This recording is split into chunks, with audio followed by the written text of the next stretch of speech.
Hello everyone, how's it going? In this video, we're going to talk about Palantir Technologies. We'll look into both the bull case scenario as well as the bear case scenario and try to understand if this company is worth our time and investment. So let's understand the bull case scenario first. This company was founded by that same group, the PayPal Mafia.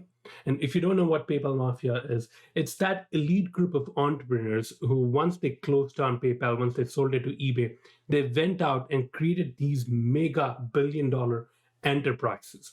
So you have the founders of Tesla in that group, you have LinkedIn, you have Palantir Technologies, SpaceX, Affirm, YouTube, Yelp, Yammer, Kiva. So these are the people who went out once PayPal was done. They created all these billion-dollar businesses. And what's unique about them is, if you understand, coming from PayPal, they created this online banking system at a time when people did not even know whether the internet existed. These guys created an online banking platform for the world, and right now it's one of the leading companies out there. So they knew that with PayPal they could create something revolutionary, and that's what they started to replicate. Once PayPal was done, they started companies like Tesla, which is a basically revolutionary company in the electric vehicle market. You have LinkedIn, you have YouTube, SpaceX. These are all revolutionary companies, and these guys are aiming for the big giant dreams, and that's where they are aiming with Palantir as well. Now, the founders, this is a founder-led company. When a founder leads a company, the founder is mainly concerned about the company. They're not bothered about, in terms of an agent, another CEO, which is not a founder. The agent is more worried about his own career.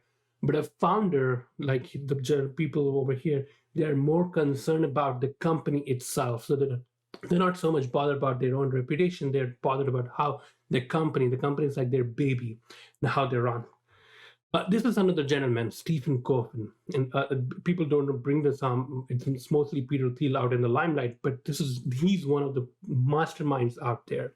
But this guy, I mean, all of these groups, they all started off from Stanford. These were friends in Stanford, and they all collectively, that's how they started creating the PayPal and PayPal Mafia, and everything started off. But the mastermind behind that was this guy, Stephen Cohen. He was doing his own thing. He started building different types of businesses, different types of technologies, and all of these were revolutionary, but they did not go much further. They failed at some point. So his idea was he would create this mega business and then attract the most smartest mind out there. But things were not going the way he wanted. So then he changed his model. He inverted that model. He started now looking for the smartest minds out there and then bring them together and creating this mega company. So he went about Stanford and he asked all his smart friends, who's the smartest you think? Who's the smartest in your group? And he went into different groups and asked who was the smartest person. And every single one pointed out to this person called Peter Thiel. And that's when he knew Peter Thiel was the guy who got into. He befriended him. They all started together, and then that's how this group was formed in Stanford. And then they ended up, creating companies like PayPal. Now, next is the moat. The moat of the business is very strong. Now, this is into government organizations. They started off with creating, anti-cyber, basically helping the government with cyber attacks, with different types of protection systems. They have the Gotham system, they have the Founder system. They're basically like an operating system for the business, big data analytics, everything that a company would need in order to improve and run efficiently. And with the type of technology, with the type of services that they provide, it's very difficult for a business to move once they have adopted to Palantir, because it's like an operating system. So imagine all the companies, all the factories, all the branches, and every organization within the company is connected with Palantir. And once once you have established themselves, then it's difficult for a company to leave their operating system. So imagine you being a Windows or Apple user. It's difficult for you to switch from Windows to Apple, because now, not just with Windows, you're not just using Windows, but you're using the softwares that came with Windows or with Apple respectively, and you can't turn away from those softwares. That's where similarly it's the case with Palantir. So next is the insider holding. The insider holding is really deep.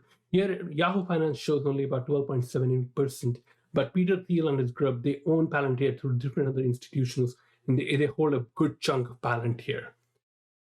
Now, next is the growth, the uniform growth in their revenues that's going on. So you can see there's a constant growth in the revenues on a quarterly basis, even from an annual basis.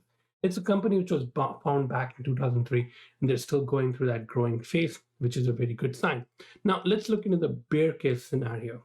The number one bear case scenario and the biggest limiting factor is the valuation of the company. It is sitting at about $47 billion.